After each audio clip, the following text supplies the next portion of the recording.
Studio President, Directors Guild of Nigeria, Victor Hai. It's nice to have you join me in the studio. It's always a pleasure to be Great. This debate has been on several times, especially from when we started having national security challenges like terrorism and all of that. I recall when Boko Haram was at its peak some time ago, there was the complaint of sending youth corps members to, Borno State, Yobe State, and Adamawa State at that time, and so on. But the way it is right now is calling for more questions from Nigerians. But government is saying, well, this is part of what is integrating us together. So what do you make of that debate among Nigerians? I guess you would have heard them say one or two things regarding this too. Yes, of course. It just shows basically the state of the nation at the moment. As a scheme, it's a laudable scheme. It's not just the NYSC, whatever, even the federal unity schools. I personally went to one myself, and the benefits, quite frankly, far outweigh whatever else we may say about them. It's unfortunate that the country is going what it's going through right now. But if we were to look at arguments on both sides, yes, those who are a bit apprehensive right now and are calling for the scrapping do have their points, and they're quite valid. Nobody would want to send their child off alone to a territory where their lives may be endangered. But who are the people whose lives are so-called being endangered right now? They're adults. If you went to school at the right age as prescribed by JAM, not those who lie about their age, then you should be graduating at the age of 20 at the least. Although you see people graduating earlier. All things being If people don't lie about their ages or manipulate, you should be graduating at the age of 20. At 20, it is presumed that you're an adult, which means that you can take decisions for yourself. You do not need anyone to babysit you. You can vote and be voted for. So you're a grown adult. As a woman, you can get married. As a man, you can take on full responsibilities. So which means that at that age, it is assumed that these are people who are responsible and they're ripe enough. And when they go for service, some of the advantages include the fact that many have found their wives there, not necessarily from the local community, but from other parts of the country. From that integration. From that integration. I met someone recently whose wife, he said they met during service. After that, they went their various ways. When they met again, as they say, one thing led to another, and the rest they say is his history, his story. That's amazing. Yes, so that happens, and not only that, there are lots of people who went to school, who were born and grew up in only a certain part of the country. And so all they have always heard in their lives are what they are told in their bedroom by their parents. These people are bad. I mean, parents will spew out the bitterness they have against other people and put it in the lives of their children. And they grow up with it. Exactly. And so they end up hating people they don't even know. I'm imagining how Asaba would have been a capital today if, the army is like NYSC. You're posted everywhere. If Babangida had not met Miriam, one way or another, and they got married, or if the parents had said, no, you cannot get married, how would she have become First Lady and influenced Asaba, whether we like it or not, being the capital of Delta State? But just by the way, so these advantages are there, and it helps you, like what happens in the unity schools, because when you sit in class, and you think somebody from another part of the country is dumb, and that guy beats you in class, then you know they're not that dumb. You know what I mean? And that the same sun that shines on you here shines everywhere else. And so that opens up your eye. Of course, we know that traveling is education. So there's that. Then those who are against it may argue that right now a lot of them are victims, of attacks. When they go to serve, they are vulnerable, they're in far-flung communities where their lives may be in danger, but so are the lives of the people who live there. There are people from other parts of the country who also live there. If anything, I think they have some sort of advantage, and not immunity, but people know that these people they're on special service. I mean, whether we agree or not. Yes. In your community, if there's a youth corper, if he has problem, the community will rally around that person. So, but, and in fact, yes. I recall that when I was posted to serve in Benin. Yes. And the first commercial motorcycle I took, yes. they call Okada. Yes. It was an old woman. It was an old woman who paid for that. Just seeing you in that uniform. Just seeing me in that. Because I arrived, I didn't know anywhere, I didn't know where I was going, but I had the address of where I was supposed to go and all of that. So I was trying to ask a question as to how do I... She called an Okada man for me, told the man, take this boy to Blab, and she did like this. I removed money. And you have not forgotten.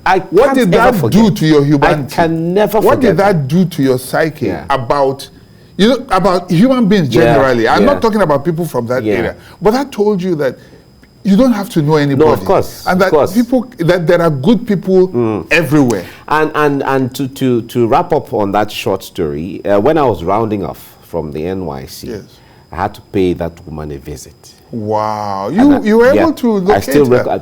I can't forget. It's very vivid. It's very clear. So I had to pay the woman a visit. The woman wouldn't remember, but I told her what she did for me about a year ago, previous to that time.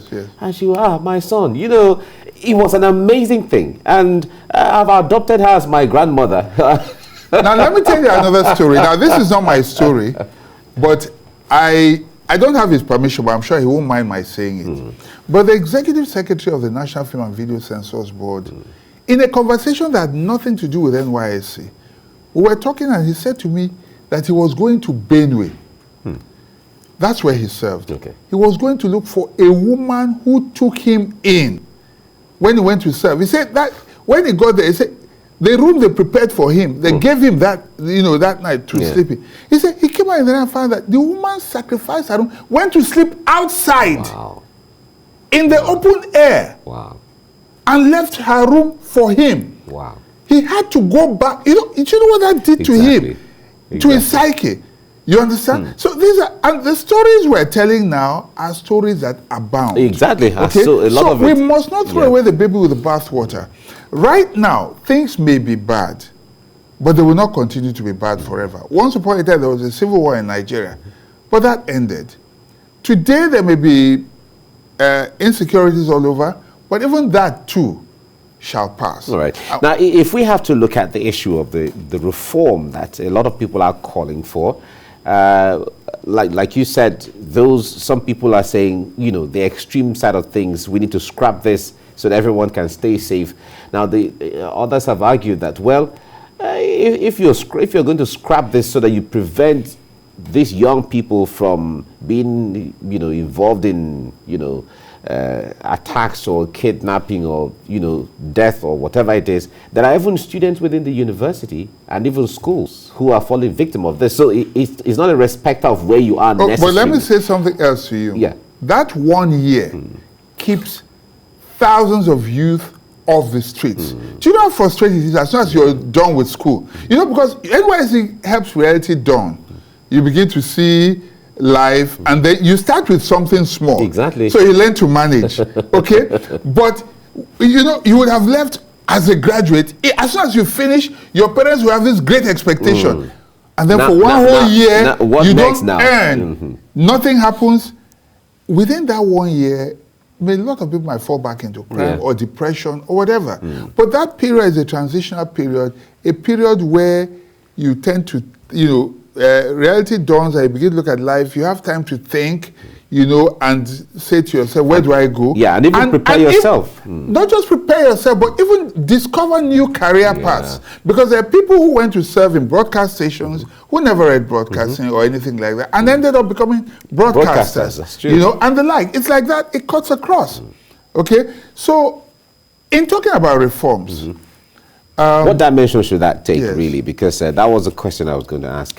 So there's a need for us to look at what are the downsides, what are the fears, what are those things that make us feel. I've seen arguments like, oh, people are looking for cheap labor and all that, because of that they are not employing people. I don't entirely agree.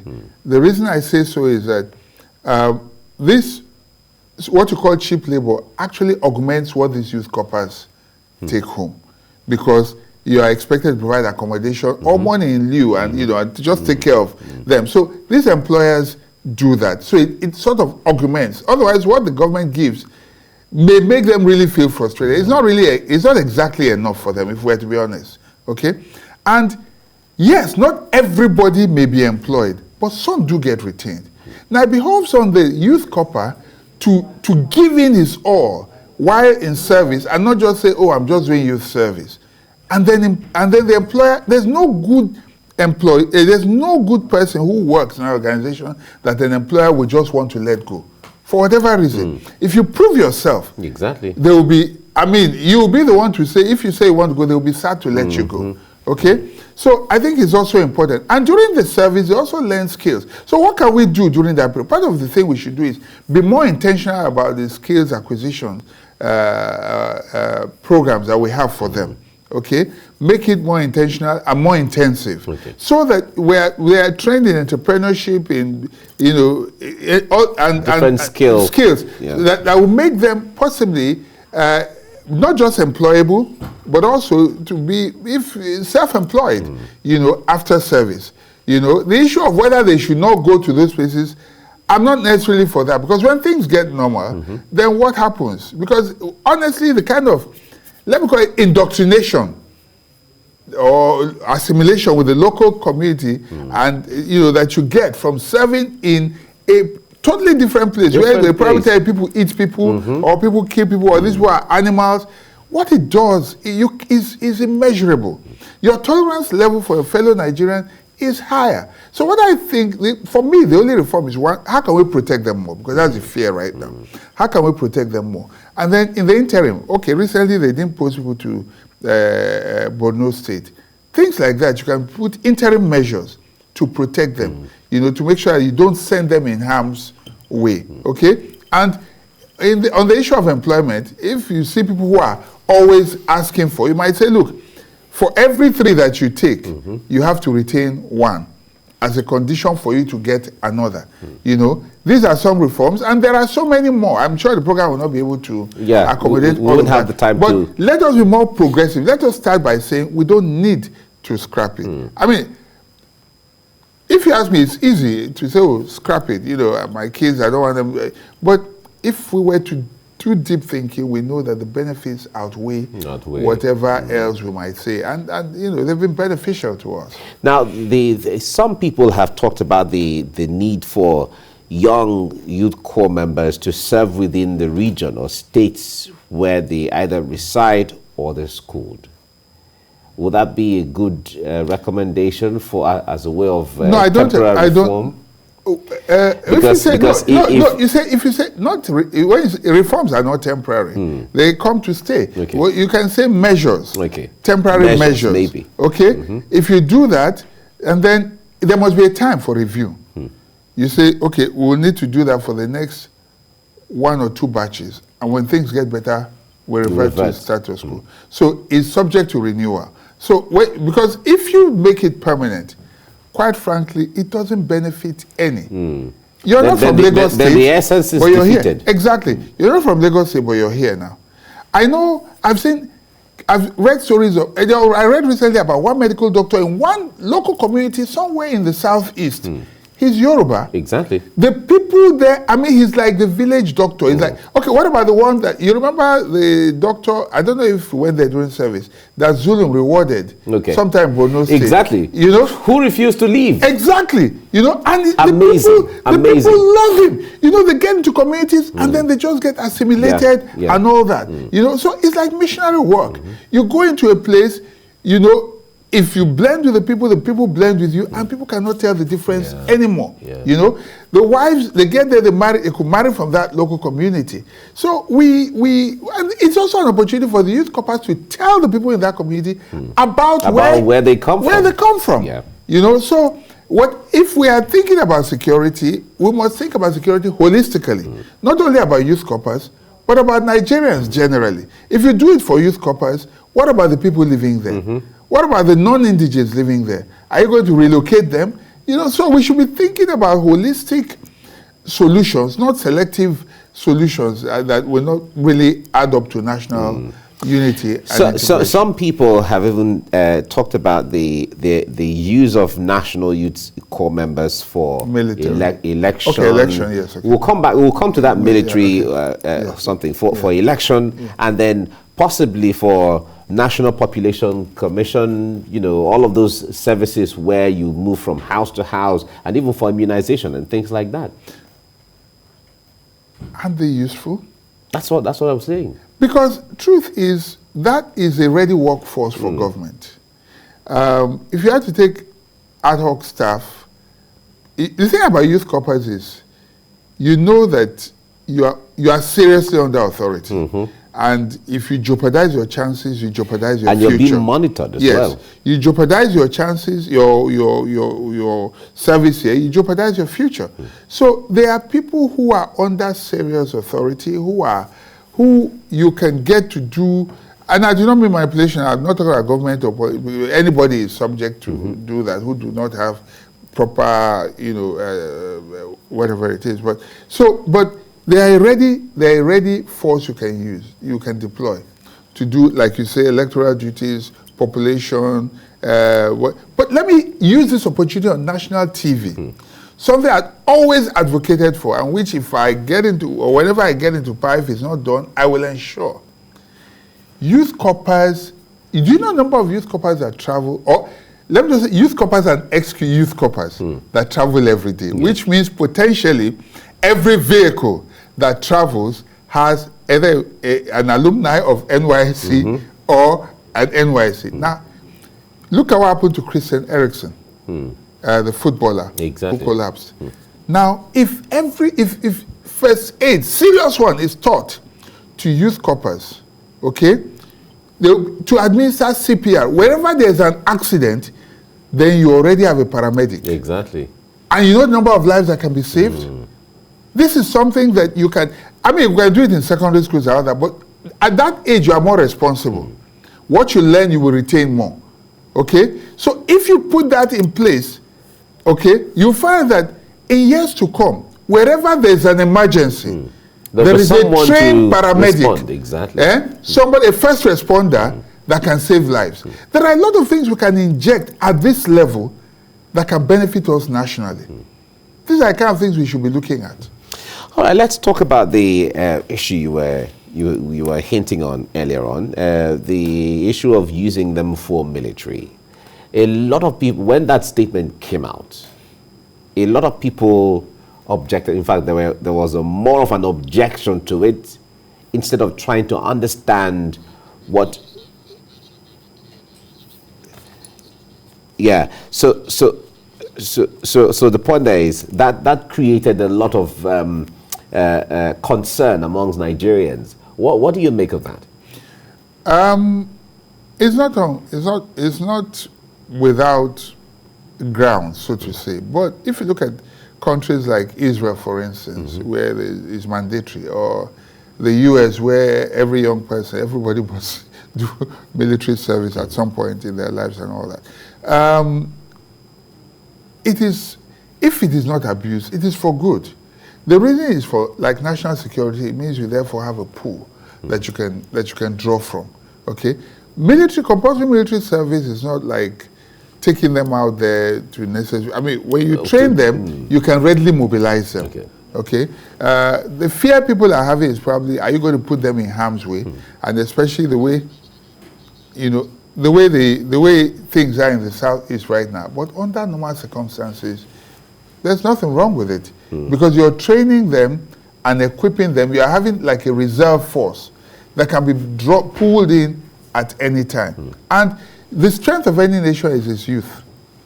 That's why I say during that 1 year, there's a lot of skills you can inject into our young people at that level that you can leverage on as a country.